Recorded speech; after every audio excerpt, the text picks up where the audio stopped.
Coach Bear here, fixing to make some cornhole bags. What a game. Love, love, love the game. I've been playing for about 15 years and I played by the original rules and old school. I use regular plywood boards. Of course, the ones I have now got polyurethane on them, but you need corn dust to make them slick. You can use plastic beads if you want. Me, I've never figured out how to buy them in bulk that made them affordable or where to get them from. If you're lucky enough to have a plastic place near you and you can get them for nothing, use those. But corn works, but it does break down. They last for about a year and that's about it. That corn dust is what gets all over the board, makes it slick and makes it good, makes it fun, and makes the game so much better. Now, I'm going to make my basic bags for everyone because that's what they expect for Christmas because everybody uses them and they get tore up. You got to put them in a closed container to keep the rats and to keep the bugs out of them. You have got to take care of your bags. If you're over flipping hamburgers and your kids are throwing them up in the air 30 feet and they're landing in the concrete, they're not going to make it. If your neighbor's kids come over and they're throwing them in the pool, guess what? It's not going to last long. Okay, you got to take care of your bags. Plastic container with a seal. Put it in the garage. Keep the bugs and keep the rats out of it. And man, you'll have bags that'll absolutely last you for a year. So let's get started. Cornhole bags, Coach Bear style. Anybody that can sew, you know, first off you have to have a sewing machine. Or you have to have a mom or a wife that has a good sewing machine and has an idea of what they're doing. You're going to need a denim needle, or you can do it double. The thing about it is I've done it double and I've done it single. And they both last about the same time. It's the corn that breaks down, the dust gets on it, and as it breaks down it loses weight. And that's why you need another one from once a year. Just get some new ones, make some new ones. All right, so single is all I do now, but you've got to use good thread. I tell you what, why don't we go over the different stuff that you're going to need to get this done. First thing you got to have some good corn. This is Producer's Pride. This is Quality Value Nutrition is what it says on the box, but this is whole corn. I have a Tractor Supply here. Where I live, I get it at Tractor Supply. It's like $8. It's under $10 for a big bag. You can go to Walmart. You can get some deer corn. You're going to have bugs. You're going to have big chunks of corn cob. You're going to have problems. Good quality corn. This is a lot of work. You do not want to use cheap corn. You do not want a bunch of bugs that are in you. Once you put them in your container and then you got bugs crawling over the inside of your container, you're going to go, oh no, because you're going to end up having to make some more. You don't want bugs. You want good quality feed corn. You need a container. You need a quality container that holds exactly a pound. Or you need a container that you can mark with a really good ring so that you know exactly how much corn you have to use. You need a scale. That scale will tell you how much that container weighs, of course, and it'll tell you where your pound is. Mark your container. I love this one. This one holds exactly 1 pound. Works out great. You're going to have to pour them into your bag. Believe it or not, this is the greatest tool in the world. This is the kind of stuff that we eat at Coach Bear's house, all right? Barilla pasta. You know what? It's even got a little window right here. Once you get your bag done, you stick this down in your bag, you use it as a funnel to pour your corn in, and you got a little window to see it all go down in there, make sure it's in there, and you pull it out and you're done. That is a great tool. Scale, container, good corn. You need quality duck canvas. As you can see, Coach Bear's getting ready to make a bunch of different colors. Duck canvas. This is where I get it. That's the store that's closest to me, and they carry what I need. The bright yellow works out the best. The purple's good. Navy blue. The corn dust makes it look like, you know, looks bad after a while. And it's what, $2.50 for 1/4 of a yard. That will make you 8 squares of 7 inch. And that's exactly what you need to make one set. you are going to need some good thread. Again, I do it once, one go around. And you can use a double needle if you want. You can do that, but it's more yarn, it's more thread, it's more expensive, and it's not needed because it ain't gonna last you but a year anyway. Now look, this is 100% polyurethane. That's what you want to use. The cotton will break down. Use the good stuff. This is a lot of work, so get it to last the whole year. Polyester, 100%, more expensive, but works good, and you go around it one time. You need your pins. I use the short pins and I use the long pins, and I'll show you why. But I use both. You need those, and you need good shears. And of course, you need something to practice with to make sure your machine's working good. But those are the main things that you need to get started, and you have to mark your thread. And let me tell you, you can get the really small for doing dresses. They're water soluble, so it washes off and all that. Those don't work good on duck canvas. These big old honking ones, these big fat boys, these are the ones that work good. I get these at Joann's too, and you need a good marking pencil. Makes a big difference. That's all you need to get started. And all right, this is how I do it. Hopefully I'll give you some ideas. Okay, time to cut them. Now, duck canvas. You need to get a quality product. You can go to a discount place, you can go to Walmart, you're going to get, it's going to be shorter, and it's not going to be the appropriate size. It's thinner, and it's shorter, and you pay for what you get. And this is so much work that you do not want to buy cheap canvas. I mean, you want a quarter of a yard. A quarter of a yard. And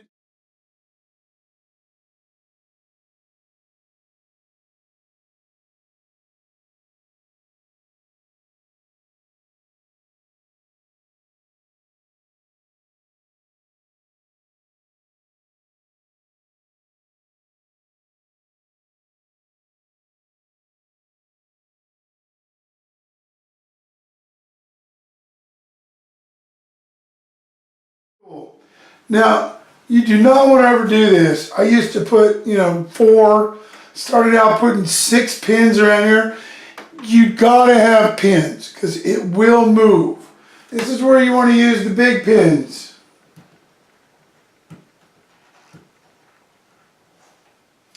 And you only need 2. Straight down. There you go. Pinch it so that it will not move. You can have a little bit overage there, it ain't gonna hurt a thing. But what you wanna do now, you gotta leave yourself a hole. And since that one's messed up, that one's gonna be on the back. This one's perfect, so I'm gonna start on this one right here. What you wanna do is you want to stitch here all the way around and then in, leaving yourself, about the size of the scissors. Leave you a gap. You want to leave the size of the box. So you only want to come in like an inch. You want to start right here and make an inch, go all the way around and an inch in. And then you're ready to go. Then you can turn inside out. But the first thing you got to do is come all the way around to actually make the bag. Now,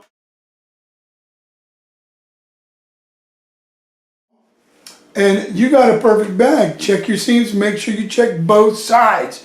And make sure that you have a gap, because if you're too close to that edge, it's going to separate, the corner come out. This is just absolutely dead on the money, perfect. All right, take it, turn it inside out, and then you can get ready to fill. It's really that simple.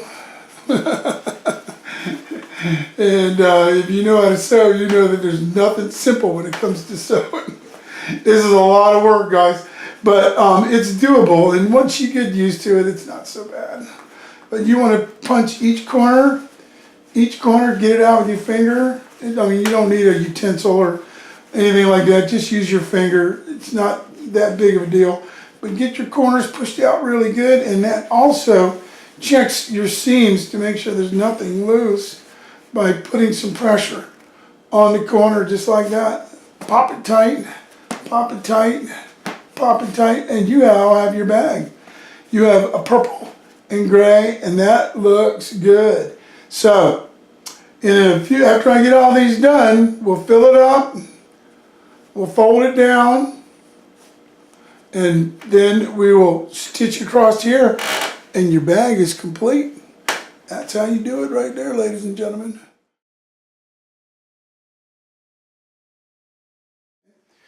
Take your bag. Take your $1 million tool right here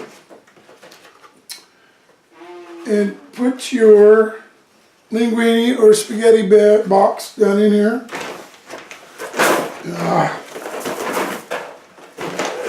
Okay. Alright.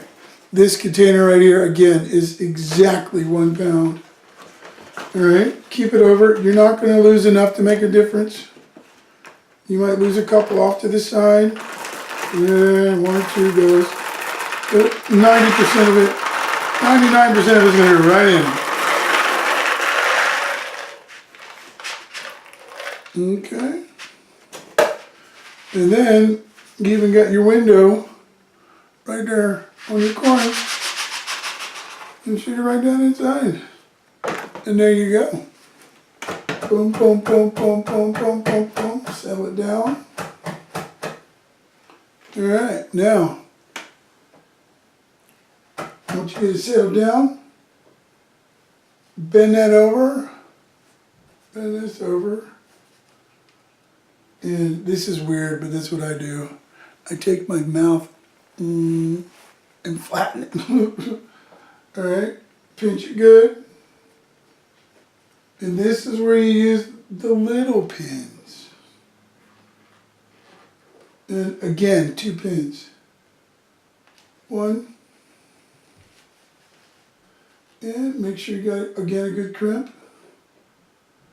And put your second one on, 2. And now you're ready to go. You got a pin here, pin there. You got it folded over. Now all you got to do is pick a nice good seam right down here and you're done. Okay. Now this is a really important part. Alright, you got your 2 pins. Again, take a thumb, beat the corn down a little bit. So now you have an opening here that you can hold on to. Now you want to slip that underneath that foot. Pull it back, drop your foot, drop your pin. Now, the most important part is not to hit the corn. And the corn will migrate in there and you will bang, pop a needle. So you've got to make sure that corn stays back. So once you get it down, get her started. All right, then pull your pin. And then make sure there's no corn. And pull the other pin. Now this is where the corn always gets in here. You got to ooze that back because that's the one farthest from you. Okay, there you go. And finish it out. It's that easy to get it done. And you now have a completed bag. You take it and trim your string.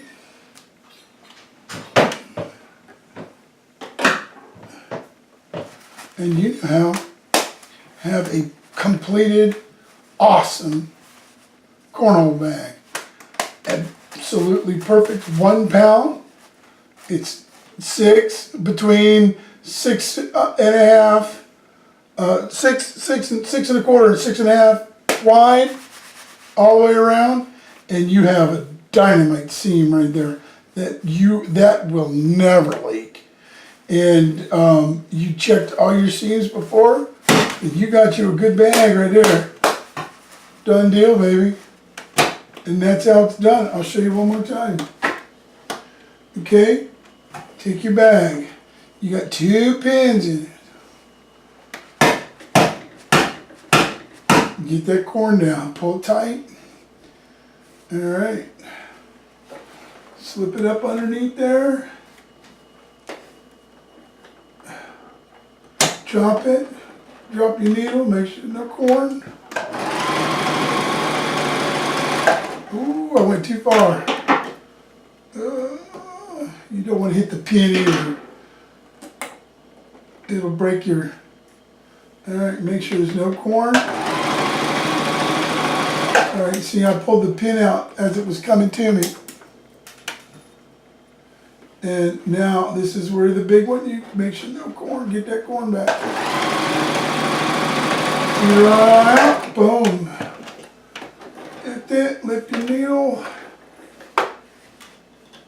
And